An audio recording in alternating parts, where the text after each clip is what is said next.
Sup, YouTube? Approximately 5 of you have been excited about my upcoming review of the Ystart JIN02 after seeing it appear in my last video known as Ystart JIN01. Now, several people have asked me to review Ystart, so if you don't like these knives, blame them. So let's look at the overall dimensions in Comic Sans, like the length and weight. I had a viewer request for using Comic Sans because it reminded them of email forwards. The blade size, the cutting edge. You're like, prove it. The handle size, the grip area. What, you think I blame viewers when I do something no one likes? Spine thickness and handle thickness.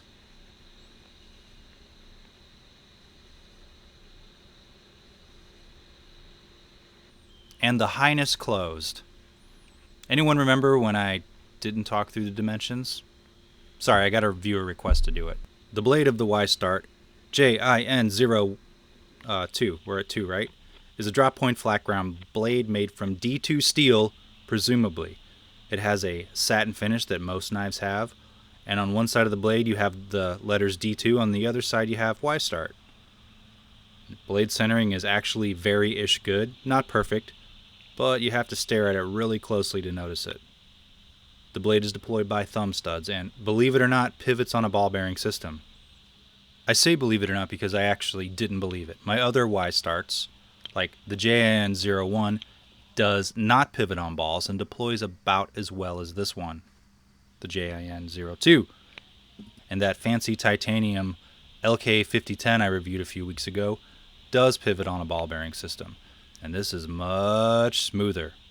Also, washers inside are phosphor bronze, so check that box. Now you have to hit the thumb studs kind of hard, and you get misfires if you don't practice it often enough. The axis lock is similarly stiff, probably about twice as stiff as my stiffest Ganzo. You're like, tell me about your stiffest Ganzo, says 0 people. You can also hold the lock back and flick it open like this. It's still pretty hard and it wears out your thumbs after not too long of doing this. It's not an easy knife to sit in your desk and flip all day. Not flip, I guess deploy the handle. The handle is lightly textured with mostly smooth G10 slabs on the outside and some nice beefy stainless steel liners on the inside. It has an open back design held together by a few standoffs, and the liner has some skeletonization to keep it in a nice mid 4 ounce range that I complain about sometimes. The handle is a good size with some room to spare, so even hands slightly larger than mine should be okay. It's a kind of comfortable knife. I'm sure you'll get hot spots after a while, and you have a finger groove to help give control when doing some extreme cutting, or whatever. Now, one thing to note, I actually cut myself with this knife, which surprises maybe one person here, but I cut it in an unusual way. When flinging it closed with the axis lock, the blade tip comes very close near to the end of the handle. So in theory, if you're flinging it closed by holding the axis lock and your palm is pressed hard against the back of the handle with a little palm meat sticking in, you could get a cut on your palm. Not a good one, but, one that at least hurts. It's the first time I've had a knife that has done this to me, so mind your palm when you close it because she's the one that gets you through the dry spells. Now, there's no real jimping nowhere. I would like to have maybe some exquisite jimping on the blade spine, but Ystart did not consult me before making their knives. There is in fact a pocket clip on this knife. Blade backward, tip up, in my right pocket is where you might find it. It is not repositionable, no way, so sorry. It has a lanyard hold system for your sculpture bead. The clip is really, really tight. There's not a lot of give to it, so good luck with chewing up the top of your pockets, taking it in and out. That is, unless you remove it and do some bending action. Blade retention when closed is aight, but you can fling it open with your good arm if you fling it hard enough. Probably won't open in your pocket. Okay, comparisons. This knife is sturdy and well built, but it's a bit of a cranky knife, so let's look at some similar sorts of blades. How about my 551 Griptilian, which feels like a balisong in comparison when deploying. Click, clack, click, clack. That's the sound a balisong makes, right? The Benchmade weighs less and has a much smoother and easier to disengage axis lock. It's easy to deploy and easy to close. Truly a class act of a knife, except for those ridges on the back of the handle, which I don't like. But you knew that because you saw my Griptilian review. You're like, I get it. It's there for grip. Those are for, that's why it's the Griptilian. Oh, wow. The ridges. Then the Ganzo F7562.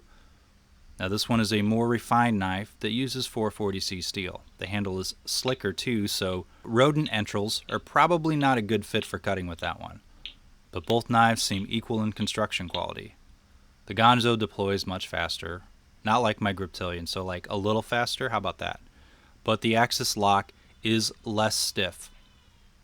Now the JIN01, which isn't necessarily a comparable knife, but it's the same brand, so there. It's bigger, heavier, deploys similarly with the liner lock to the JIN02. I prefer this one over the JIN02, which I'm reviewing. So let's speed it up a bit. We'll baton for a few seconds and see if we can get that lock to disengage. Which brings up a side note. I was tagged on a Reddit post recently where someone broke a Ganzo blade clean in half because they were batoning. Now, I ain't gonna lie, it brought a tear of pride to my eye. I think that's a song. Huh, how about that? I mean, I have no clue how it happened, but it was on the internet, so I have to believe that it was from batoning. While I might not be responsible for someone using a knife how it was not intended to be used, I like to think I was nearby in spirit. If you like this review, don't try anything you see in these reviews at home. If you like this review, subscribe to my channel. Click that bell button, which lets you know when I drop a video. Leave a comment. Give it a thumbs up. Those all help my channel blow up. If you like this knife more than I did, buy it at GearBest, who wanted me to tell you about a big sale they have coming up. I think it's on September 11th. Links are below. Just passing on that info. Thanks for watching.